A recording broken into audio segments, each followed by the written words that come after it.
Welcome back to the channel.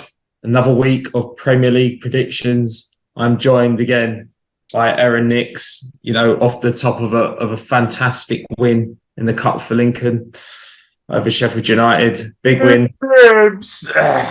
Big win for Sheffield United. No, I'm joking. Lincoln won. Oh, we just put Sheffield United in the pot there. So let's get cracking. First game tonight, we've got Luton. First game back at home in the Premier League, taking on West Ham. How do you see that one going?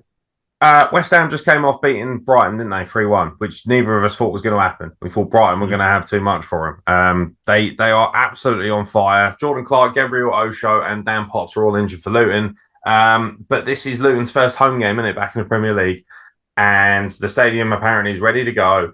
I fancy Luton to get a draw here, 1-1. But a lot of it would depend on, how up for it are West Ham, and are they going to be bothered by a hostile fan base? Because West Ham is not a team that normally is too bothered about hostile fan bases as much, because they're pretty good themselves at being quite hostile. So I fancy a draw. I'm going to say 1-1. Yeah, I think the first goal is really crucial in this game, especially to kind of, dampen that Luton crowd. They'll be very, energetic and enthusiastic. I think West Ham will nick it. I'm going to go for 2-1 to West Ham. Starting off tomorrow, obviously the last game on Match of the Day this Saturday, Sheffield United against Everton. Surely someone's going to win this game. We said that about Wolves, didn't we? Wolves-Everton. Surely Everton. Oh, no. They shit the bed once again. Calvert-Lewin, late fitness test. Don't care. He's rubbish. Facial injury. Fucking more like body injury. State of it. Oh, God. Well, I've just watched Sheffield United. They were horrible. Lincoln made them look average, and Lincoln are in League One. And admittedly, we're in very, very good form going into that game as well. But I saw nothing about them. And considering that they lost 2-1 to City, so people think, oh, that's quite tight. But City dominated that game, absolutely all over them. So, they're at home. They've just come off a loss in the Cup, which admittedly isn't a big deal to them because they need to focus on staying up in the league. This is the game where if Everton don't get nothing, I reckon Dyche is out. I reckon he gets fired if they lose this game, because you cannot afford to lose to a fellow relegation scrapper like that, especially after coming off a loss to a very bad Wolves team as well. I think Everton will pull the trigger very quickly if Dyche doesn't get rolling. This is the game he's got to get a result from, and I don't think he's going to get it. I'm going to say 0-0. Turgid, I reckon. Very rough. I'm going to go for a 1-1 draw here. I think it'll be a tight affair, maybe a couple of goals, scrappy set-piece goals. But yeah, I think they'll cancel each other out at the end of the day. So the first of the 3:00 games, Man City taking on Fulham. Fulham picking up that impressive result against Arsenal. Man City scraping a win, although you said they dominate the game.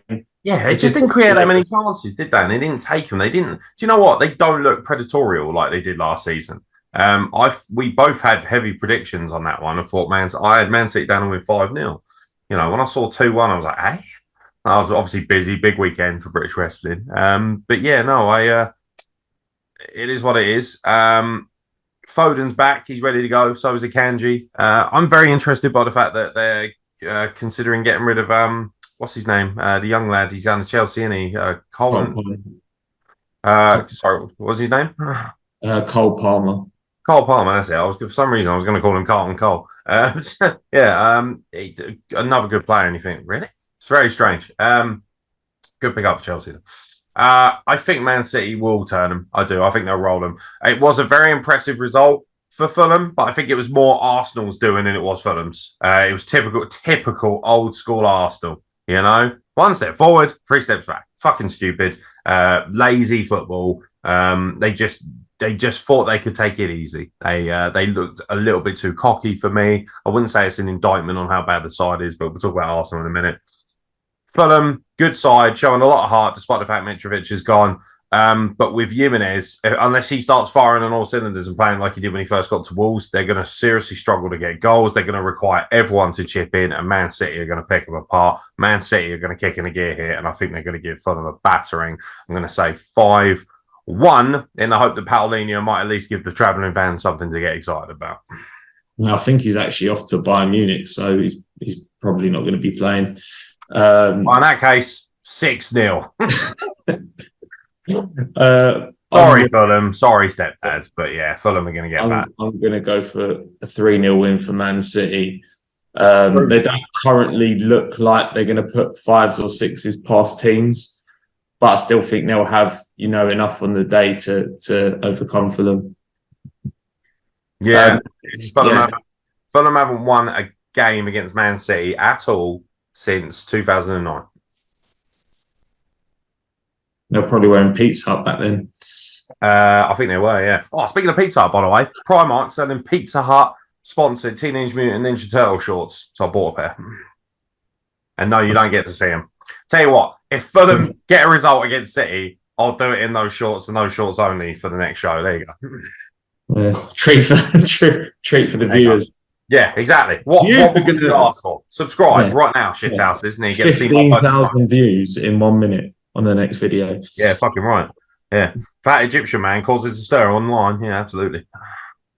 So the next game, Chelsea taking on Nottingham Forest. Chelsea, bit of a weird one, Chelsea are. Taking on Nottingham Forest, who were, 2-0 up against Man United. We never saw that coming. No. It ended up in defeat for them, but a lot positives they can take from that game. Chelsea kicking into gear a bit, looking better than they were a few weeks ago. But how do you see this one going? I think Chelsea will win this game. I will hope that Nottingham Forest can harness whatever they were doing in the first 5 minutes of that game when they went batshit insane. They were all over fucking United. United got caught. The only problem with that game was at 2-0, they pretty much locked up shop and were like, right, no, we're done now. And then just fucking let Man United just keep coming on to them. And, Man United eventually broken down. That was one of those games where, he hasn't passed on, but the ghost of Ferguson was in full effect for that one. That game would have had to have gone 120 minutes if necessary to make sure Man United won. It just felt like one of those games. Anything that could be done to get a win. And the fact that United are celebrating like they're massive by beating Nottingham Forest 3-2, congratulations, you fucking marks. How's Mason Mount working out, by the way? Still playing well, is he? Yeah, that's what I thought. Chelsea finally kicked in the gear, didn't they? But against the Luton side that we don't expect to get much away from home, who don't have any quality whatsoever. Raheem Sterling looked fucking wonderful again, despite the fact he's a diving little shithouse. I think Chelsea will have enough to beat Forest, but I don't think they'll have it all their own way. But I think they'll beat them 2-1. Yeah, I think Chelsea will just edge this. I'm going 3-1, but I expect Aeron to, cause some more problems. He's been fantastic this season. Oh, I'll tell you what, keep playing like that and he won't be at Forest very long. That's all I can tell you, mate. Chelsea, again, they need Jackson to kick on. I know he got a goal against Luton. They need him to kick on. They need Raheem Sterling. Raheem Sterling is the only player I'll be like, you're fine. You just keep doing what you're doing. Ben Chilwell, what a load of wank. He needs to fucking sort himself out because he's got all the skill. But he's just so lacking confidence. And Jackson needs to push on now that he's got a goal. Because apparently he's creating more chances in front of goal than any other player in the league right now. That don't mean shit if you ain't going to score them, though, does it? Absolutely not. Chelsea to win 2-1. Yeah. Next game, Burnley taking on Tottenham. Tottenham looking very good this season, actually. Like we mentioned last week, another win against Bournemouth. Taking on Burnley this week. What do you expect from Burnley and Tottenham in this one? Burnley got a list of injuries a mile long. We don't know whether Aaron Ramsey will play or not. Not that really matters at this point, does it? If we're being honest, I think he's well past it. Richarlison has recovered from an ankle problem, apparently, but Lo Celso is a doubt. So Bentancur, Brian Gill, and Ryan Sessegnon remain on the sidelines. Come on, fucking Ryan Sessegnon, the amount of money they spent on him, geez, he never gets to do anything. I think Spurs will win. I haven't seen anything out of Burnley that suggests they're going to be anything other than relegation and scrappers. They are tough at home, though. Spurs to win 1-0. Spurs don't look like they're going to blow games away, but they are playing really good football. My problem with Spurs is if I was a Spurs fan, I'd be worried about where are the goals coming from. Because if Richarlison ain't going to get goals and Son ain't playing particularly well, we're looking for people to kind of kick in the gear. But do you know what? The one thing I do like about them is post Kane, there isn't the ability to go through one player. They have to play more as a unit. And ironically enough, it's actually paying dividends. They're playing better football and a better brand of football. Dare I say, Tottenham are one of the more entertaining sides to watch right now in the Premier League. So, yeah, I think they'll have enough to beat Burnley. But I'm going to say 1-0. I think Burnley are just going to make it extremely difficult for them, but they're not going to have much going forward. I think Tottenham are going to just edge this. I'm going to go 2-1 to Tottenham. Next game, Brentford taking on Bournemouth. Should be a pretty decent affair. Brentford looking good still. Bournemouth, treading water, I'd say. They're not really, inspiring at the moment. And that's going to be a bit of a concern for Bournemouth early on this season that they're, had a manager brought in to kind of get them away from that relegation fodder, and they look like they're going to still be in there, come the end of the season. Yeah, they've got a lot of injuries as well, Bournemouth. And what he came in from Rayo Vallecano, didn't he? Very highly rated, this lad. Did very good for them, to be fair. Got them up into the Liga, didn't he? And then got them a solid mid-table finish. And I think they were looking at that and thinking, maybe you can do the same for us. Take a smaller team that's come up from the Championship and solidifies. Because that's, if you're Bournemouth, that's what you want. Solidification in the Premier League. Brentford, to me, look fantastic. I really like the brand of football they're playing. They, again, with no Ivan Toney, it's another team that is playing more like a team as opposed to trying to go through the one man up top. And to be fair, their forwards are on fire. They don't look like they're missing Ivan Toney whatsoever. There is a lot of good things to be said about how Brentford are playing football right now. And to be honest, I really like them at home. They've really made the community stadium a fortress. So I'm going to say Brentford to win 2-0. Bournemouth look very toothless. That being said, Damsgaard is out, and I know he's quite good for them. So, yeah, Brentford to win 2-0. I think they've got far too much quality for a Bournemouth side. Yeah, I think Brentford are going to run riot in this game. I'm actually going 4-1 to Brentford. Blimey. I think they're in the community stadium this weekend. Yeah, I think they'll have. I think they have way too much for Bournemouth on the day. And if we get the result wrong, obviously Bournemouth's Instagram or Twitter are going to clip us. So, more power to us there.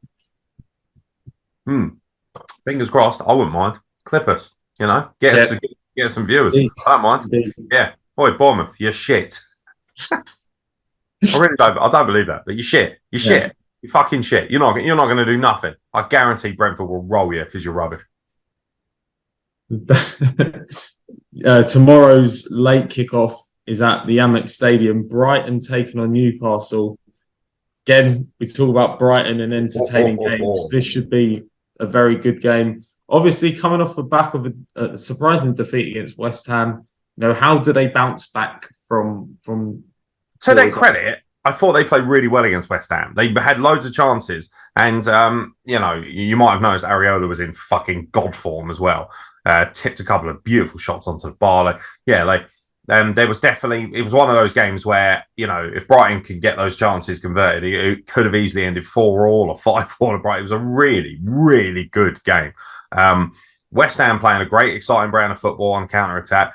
But if you look at the stats in particular, I know stats are a little bit misleading, but Brighton had so many chances. So what they have to do, they have to keep creating chances. And if they do, they've got an opportunity of beating Newcastle.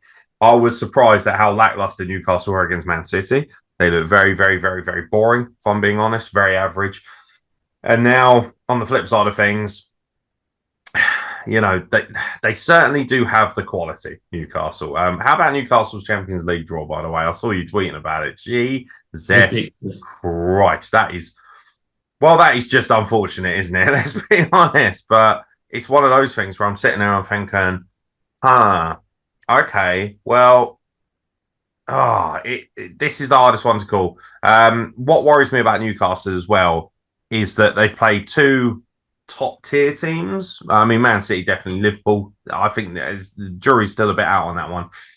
I feel a little bit concerned at how easily they capitulated to a 10-man Liverpool side at home. That really surprised me. If you'd said to me, "Oh, Liverpool will go down to 10 minutes," "Oh, Newcastle will cruise it," then definitely because they've got enough. But do you know what? They're not ruthless enough. And Brighton seem to be extremely composed in front of goal. Brighton are going to be hungry. They're going to be raging. It depends on whether Newcastle can get goals. I'm going to stick my neck out and say Brighton win 3-2. If Newcastle aren't ruthless enough, as they've proven they can't be, because they had that first game against Villa, blew them out, and ever since they can't do fuck all. They were absolutely toothless against City, and even though they had good chances against Liverpool, they let Liverpool in. They made mistakes, bad mistakes at the back, and Brighton are extremely athletic and extremely fast up front. So I think Brighton will punish them if they make mistakes like that, and that's why I'm going to say 3-2. I think it'll be another. I can see why Brighton are on TV, by the way. Arguably the most exciting football team in the country to watch right now. Every single one of their games is thrilling to watch and has loads of goals. I expect this to be no different. 3-2. I think Brighton will win as well. The same as you, really. I think they're going to win by the odd goal. I'm going 2-1. I think this is a statement game as well, because if they win, they set a statement out of Newcastle in the Champions League. Newcastle finished in the top 4 last season. We now want to be the next Newcastle. We saw what Newcastle did last season. I know they've had a massive injection of cash, which helps, but Brighton are playing beautiful, organised football. I reckon they will finish top 6. I said that at the beginning of the season in our pre-show. I still believe that to be the case. But I think if they win here, it's a statement of, we don't just want to get into Europe. We actually want the big boys' money, and we're happy to compete for it. And beating Newcastle sets a statement right there. Although they lost to West Ham last week, might be an anomaly. But, other than that, they've been lights out. And if they beat Newcastle, that's another statement win. And that really does set out your stall as, we're serious contenders for a European place. So we're on to Sunday now. We've got 3 games, starting off with Crystal Palace entertaining Wolves. Thank God it's not on Saturday. Well, they can think themselves lucky it's not on Saturday, because that would definitely be the last game or match of the day. Fucking hell, do I care any less about Crystal Palace versus Wolves? Dean Henderson's tipped up Annie from United for Palace, but they've said that they're going to continue with Sam Johnson, so that's going to be interesting. Other than that, I just don't care. These are really 2 very boring football teams. 0-0. I think Crystal Palace are going to edge this one. I'm going to go 1-0 Crystal Palace. Yeah, it'll be. There's no edging in a game like this. I'll tell you that much. They survive. They're going to survive. Life can be really tough and depressing sometimes. Then you turn on the TV and see Crystal Palace and Wolves, and you think, might just go for a little walk down the lake with some weights on my shoes. Sorry, I just Crystal Palace and Wolves just. At least it weren't in the first 4 seconds of the video. It could have been demonetized, but yeah. As you are. I think they're going to demonetize you for a comment like that. No, it went in the first 4 seconds. Yeah, that's right. See, there's something about it. So if you want to talk about suicide, wait until later on in the show. Exactly. Yeah. And that says a lot about Crystal Palace and Wolves, that they make people feel that way. I feel sorry for their fans, to be honest, because it must be terrible. I do. Yeah. That being said, Wolves did get the win over Everton, so maybe you might be the best of the rest. If Wolves win this one as well, it's kind of a statement win of, hey, back-to-back games, because they're away again, aren't they? So, that'll be an impressive fucking statement to beat Palace and Everton back-to-back, at least to say, we're still in this and we fancy ourselves as a team that's not going to fucking just roll over and get relegated. And Wolves are, by the way, one of my picks to get relegated. I think, to be honest, Wolves beating Everton is like dropping your sandwich on the floor and finding it still edible. Like, it's not really much of an achievement. Yeah. Moving on to not even like a good sandwich either. To be fair, it's like, all right, it's a ham sandwich, but it's been loaded with so much butter, and that's probably the only thing that's kept it together, to be fair. So fuck them. Fuck them. You know what? Sod it. I don't care. Why am I trying? It's going to be 0-0. It's going to be turgid, and nobody's going to care. Now watch it be a 4-4 classic. Wankers. Indeed. So moving on to the next game, Liverpool taking on Aston Villa. Liverpool with an impressive come-from-behind victory. Yeah. We obviously talk about Newcastle making mistakes, but Liverpool, took advantage of the mistakes and won the game, surprisingly, taking on Aston Villa. I don't know what to think about Aston Villa. Sometimes they look good, sometimes, not so much. But I think it'll be a good test for Unai Emery's men. How do you see Aston Villa getting on in this one? A lot of it depends on. So Emi Martinez is a doubt for this game, isn't he? Due to injury, they're going to test him out before the game. Now, if he doesn't play, I absolutely fancy Liverpool to get it. Like you say, Villa mixed bag, could be amazing, could be shite. Watching them against Newcastle, they were dreadful, and then you watch them. All right, it's Everton. They've been impressive against Hibs. Is that really an achievement? Again, use the sandwich analogy. Being impressive against Hibs is like Muhammad Ali kicking the shite out of a child. It's not really impressive to me in the slightest. It's any Scottish team, much less if Burnley. Come on, amazing fans. I will say that. What an incredible set of fans to make that much noise under that kind of pressure. I think Liverpool are going to win this. I do. I don't think it's going to be particularly a blowout or anything. I think Villa will play hard. Again, Villa have got injuries as well, which is really factored into. But he did shuffle his squad again, didn't he? He rested 6 players against Hibs, so they should have a little bit of freshness about them. That being said, I mean, Liverpool didn't play midweek, so it's not like they're terrified of that. A great performance as well. No Van Dijk though. That's the other thing. No Van Dijk because obviously he got sent off against Newcastle, so he's suspended. So I think 1-0 Liverpool. Yeah, I think Liverpool will just edge this. I'm gonna go 2-0. He loves an edge. He loves an edge, does Delanzo, I'll tell you. Edge and ladies are lucky.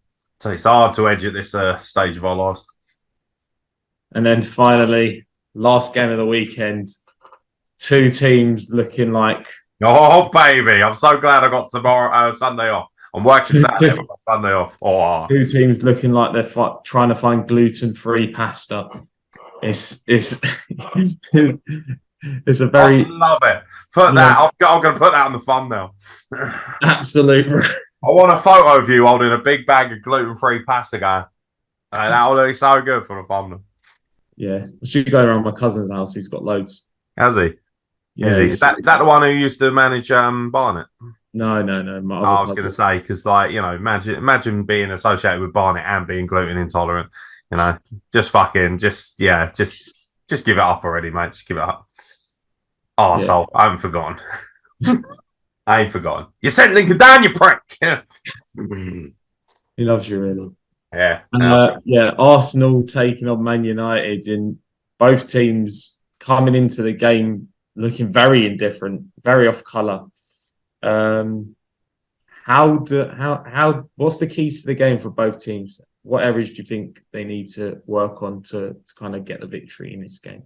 United, from what I've seen in their games, come out very strong in the first 10, 15 minutes. If Arsenal keep them quiet, they'll be okay. If they go behind, it's a chasing game again. And Arsenal, they can't afford to do this. They used to do this all the time. Last season, you don't want last season to be an anomaly where it's like, they just happen to just do well for some reason. And now they're going back to being same old Arsenal. And, they concede early and then they chase the game and they struggle to get a draw and they drop points when they shouldn't be dropping points. Arsenal Man United historically has always been an extremely aggressive rivalry. Some might argue it's lost a bit of its luster over the last few years just because the teams have been very indifferent and faltered, particularly when it comes to title challenges. But Arsenal have the quality to beat United. Again, United, they were exposed very early doors against Forest. Now, if Arsenal can expose them in the same way, Arsenal should have enough to kick in a gear and fucking whack them one. It comes down to confidence. Now, Arsenal, for all this bluster, have not lost a game yet, have they? We're acting like they're getting absolutely wanked all over the park. And they're not. It's just the fact is that who have they played so far? What? Crystal Palace, Fulham. Someone else, Nottingham Forest. Nottingham Forest, right? That should be 9 points. Yeah, it should be. And they're not good teams either. So This is the first time when they're stepping up against a team that are at least, they're better. I don't think they play good football. I think Man United are dreadful to watch from a neutral standpoint. Arsenal play that lovely free-flowing football, but they need more physicality. They definitely, for me, miss Granit Xhaka in the middle of the park. They've lost their captain, so to speak. I don't think I like Declan Rice, and obviously I'm not going to fucking judge him until I've seen him play, I don't know, 20, 30 games. But I'm one of these people, I'm sitting there and I'm thinking Xhaka was such a good investment in aggression, and they lack that physical nature in the park again because Declan Rice just isn't a physical player. He's more of he's more, Granit Xhaka was like the wrecking ball, whereas Declan Rice is more like scaffolding, just holds everything up nicely, but there's nothing particularly fancy about him or exciting that I see about. Certainly not worth 105 million, in my opinion. So I'm sitting here thinking, like you say, keys to the game. Arsenal have what it takes. Do they have the ruthless edge? They need to turn up with that. If they don't, they're going to struggle to get a draw, I think. Man United, on the other hand, they need more quality. They're probably going to spend a lot of this game diving because Bruno Fernandes is a little bitch.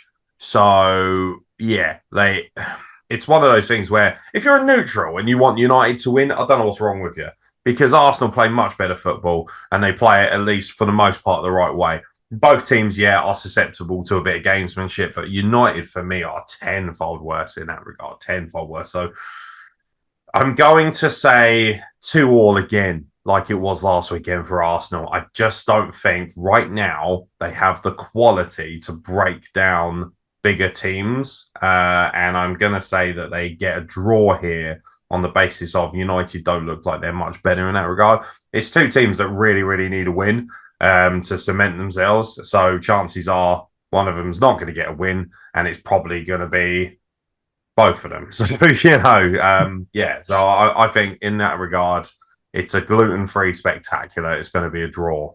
It's at the Emirates, right? Yeah, it's at the Emirates. That's the one advantage they do have. Not saying that the Emirates is the greatest atmosphere. It has improved over the years, particularly over the last couple of years. The fans have been really fantastic and have really come out in their drives. They need to make that fucking place raucous as fuck. Make it difficult for United. Throw fucking coins at them if you have to. Not that I'm obviously saying you should do, but, throw coins at them anyway because it's United. Fuck it. 2-2, I think. I think United will have enough quality to respond to it because Arsenal as well, they love getting hit on the break. They love getting caught out. Stop doing that. That goal they conceded, by the way, against Fulham, the first one, was an absolute joke early doors. Ludicrous goal to concede. And they can't afford to keep making mistakes like that. So I'm going to say 2-2. Yeah, I'm going to go for a draw as well. Go for a 1-1 draw. Yeah, the thing that concerns me most with Arsenal is they've kind of got back to like the Arsenal of maybe 6-7 years ago, where they kind of, have that control in games and then they just lose it through, silly mistakes or, lack of concentration, stuff like that. Yeah. And that's what we didn't see last season. We saw, them seeing out games at the most part and, putting teams away. And we haven't kind of seen that with Arsenal this season. We've only seen maybe glimpses in games, but we haven't seen the full Arsenal article yet. Yeah, no, I'm not feeling it. I'm not feeling it right now. They need to kick in a gear. They need goals. They need a fit Gabriel Jesus. I know he only came on for injury time basically last week, which is ironic when you think about it. But they need that extra bit of quality.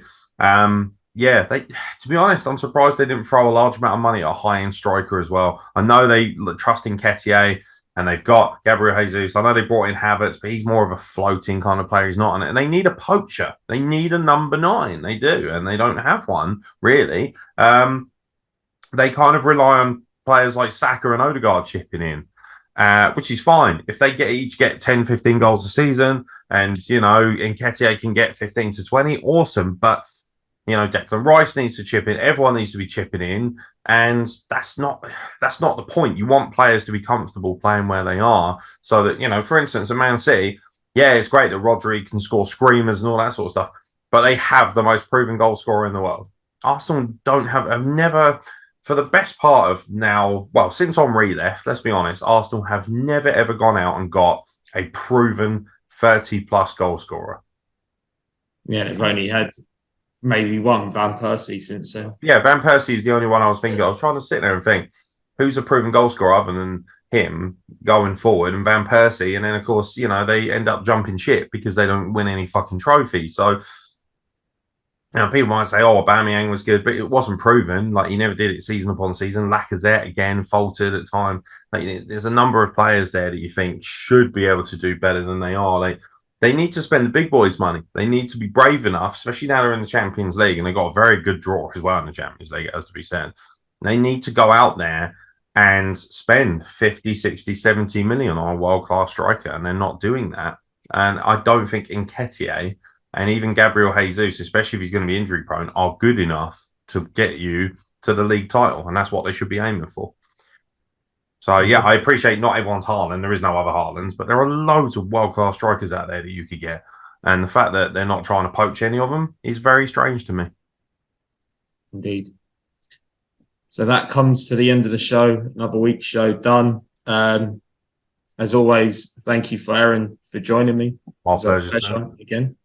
And join us next week where we'll have another round of Premier League predictions. Yes, we will. Let us know your predictions in the comments as well. I want to know what you guys think, and ultimately, if you want to throw hate mail, throw it at me.